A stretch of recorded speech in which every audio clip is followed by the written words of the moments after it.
Hey Diamonds, what's going on? So I'm watching Buying Beverly Hills season 2, and I just finished episode 1 and 2, and I figured I was gonna come on over here and see if I can get some of this Mauricio and Kyle tea about them divorcing, because I feel like they cheated me over there at Real Housewives of Beverly Hills, because Kyle didn't want to say shit, didn't want to talk about nothing. Do you understand me? Kyle, what the hell, you on a reality show, bitch?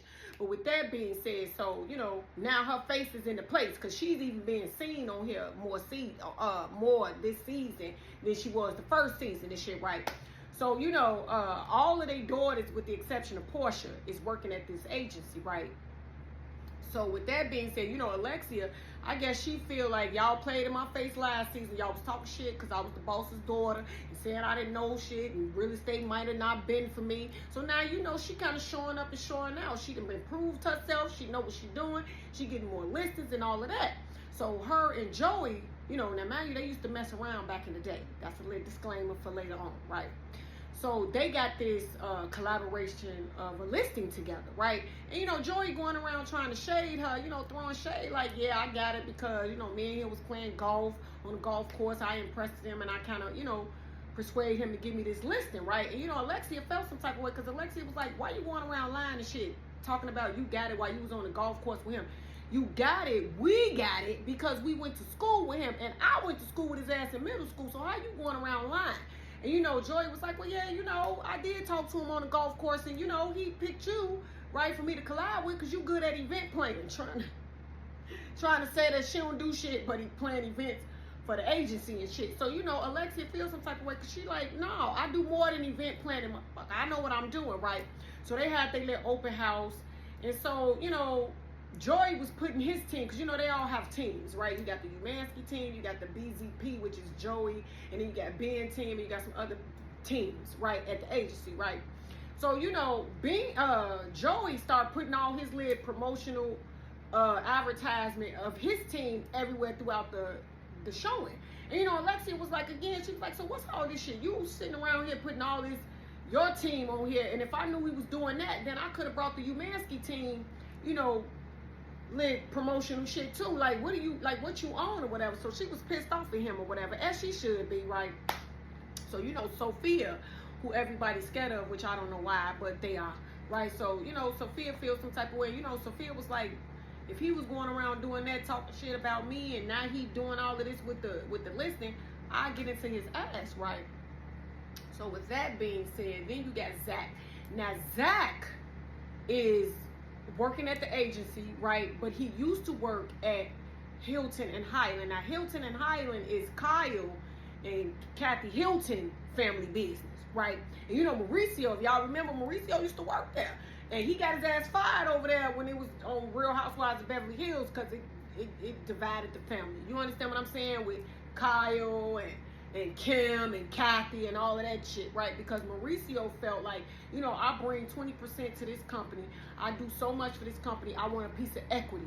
And they never wanted to give it to him. So he was like, what, if y'all don't give me the equity, I'm going to do my own thing. And so they fired his ass. And so now look at him. He got offices all around the world. He's about to open 40 more locations. See, Mauricio, you got to understand something. Right? When one door closed, God will open another one and overflow blessings. It wasn't meant for you to stay at Hilton and Highland. It wasn't. It was meant for you to go off and do your own thing. And now look at you. Sometimes we got to trust the process that God know what he's doing and God got something better, right? And so with that being said, Zach, who I felt couldn't wait to tell Mauricio when they had their little guys dinner that, Hilton and Highland offering him a piece of equity if he come on over there and work for them. And Mauricio feels some type of way, as he should, but like I said, look at you now. But he feel like, damn, I'm in the family, one. Two, I contributed, and that's all I wanted was a piece of equity, and you gonna give it to Zach, who didn't do as much as me. So he was mad. But like I said, look at you now, right? With that being said, so then you got Sonica. Sonica then broke up with Kevin. Now Kevin used to date, well, he lied. He used to date her. They used to be together.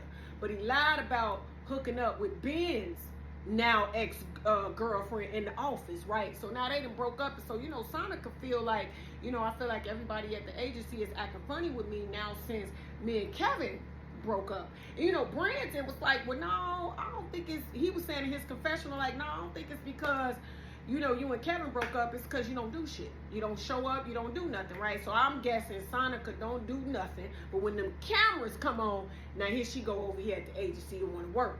Well, that didn't got her fired off of her team, because her, you know, team manager, he was like, you don't do nothing, you don't sell shit, you don't come around, so this not going to work out, and maybe real estate is not for you. Maybe you need to find you something else that you passionate about. So her little feelings was hurt or whatever. But just because she fired from the team don't mean she fired from the agency, right? So with that being said, then lastly, you got Farrah. Now, Farrah got engaged to Alex last season. You know, the one she gave the ultimatum to. And see, I always say, when you have to give a man an ultimatum, that is a red flag. He don't want to marry you, because men know who they gonna marry and who they not. Do you understand me? So, you know, Melissa came over there and was like, you know, what's up? I ain't talk to you. Ain't nobody, you don't return text messages. Like, what's going on? You got engaged. I don't hear nothing about it. What's up? You know, Farrah was like, well, he just not excited. He don't like to plan shit. And, you know, I need to be with somebody that's excited to marry me. Girl, he settled for you. When he proposed to you, it was because he wanted you out of his face, right? And when you got the crying and shit, the way he was looking at you, like, girl, you doing all this crying and we still ain't gonna get married. Girl, he settled for you. He didn't want to marry you, child. You got to stop giving men ultimatums. If you want to be married and he don't, you got to leave. Let me tell you something. There is peace in being single. And when you sometimes step away from a man that don't want to marry you, then you allow the man that wants to marry you to find you. I'm watching.